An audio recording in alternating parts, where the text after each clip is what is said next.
Today, I'm going to show you how to evaluate your first rental property.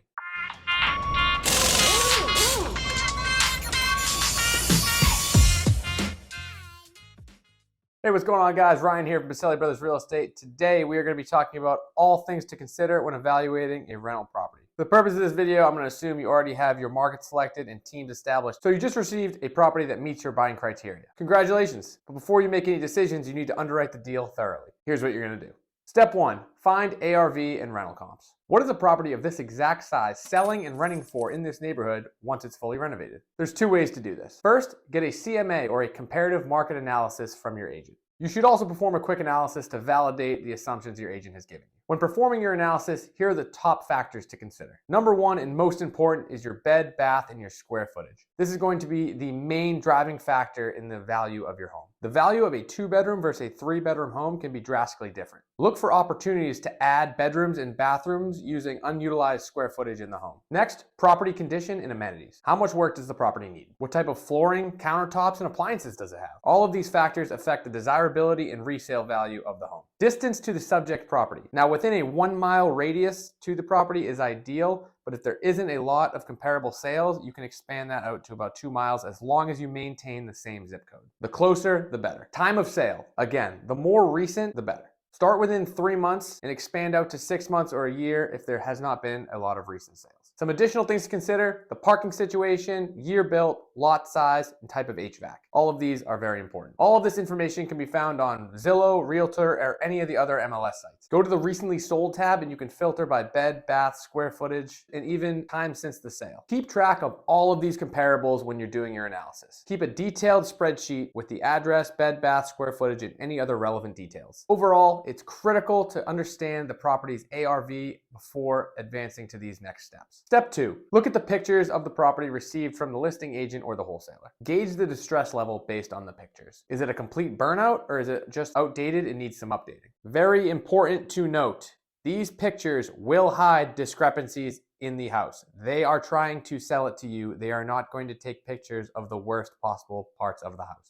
Step 3, roughly estimate the rehab costs associated based on these pictures. Now, this is going to require some background knowledge, but the more you do this and the more properties you underwrite, the easier this is going to become. Get an idea of all the major costs associated to see if it's even worth continuing to the next phase. Is the asking price plus the rehab you're estimating less than the ARV that you calculated in step 1? Build in your profit margin as well. You need to make money on this deal. You're not doing it for fun. There has to be enforced equity or profit that you're targeting in each deal you're doing. Use slightly favorable assumptions in your underwriting. If it doesn't work with favorable assumptions, it definitely won't work when you put an axe to it and you really start digging the deal apart. Decide, is there enough profit potential to continue? Step 4, decide if this property is worth pursuing. If yes, continue. Do not waste a contractor's time sending them to a property with very slim margins. Step 5, now that you decided that there is some profitability, you're going to want to send a contractor out to the property to firm up your assumptions on the rehab. Be very clear with the contractor that your goal is to bring the property to market standard. Don't rely on them 100% to tell you what you need to add to the property. You need to have very clear criteria that you want this property to go from A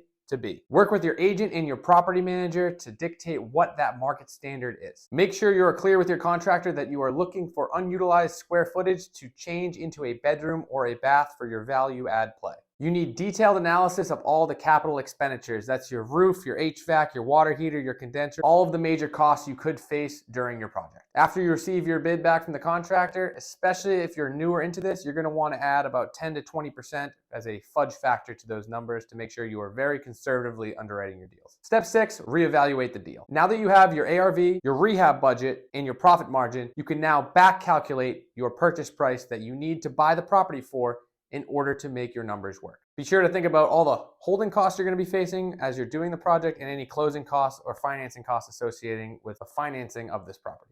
Your ARV minus your rehab costs, minus your holding and financing costs, and minus your desired profit equals your max purchase price that you can pay for the property. In some cases, this will be relatively close to the asking price.